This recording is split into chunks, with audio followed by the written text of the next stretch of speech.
তো গাইস দেখেন আমরা লাল গিলে এসি ঘুরবার নাকি ব্যাগটি খালি টাকাতে কর নাকি খালি ব্যাগটি এনে দেখেন গাইস কি না ভিডিও বানানো দেখ গাইস কত উঠে লাল গিলে দেখেন যায় একেবারে পাহাড়ে না উঁচা খাড়া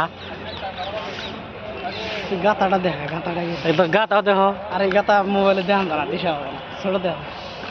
আমি গাতাটা দেখা দিই বিশে বিশটা দেখা যাবো নি অতলে না গাতা নেই হেঁটে আবার পরে এলে আর উঠান যাবো না নে ওরকম তো কি ছিল উঠে না সিস্টেমই দেখি না আর উঠলে তো গেল রে নালি এটা এনে ইয়েরা ডুব পারছে যে চলো আগে না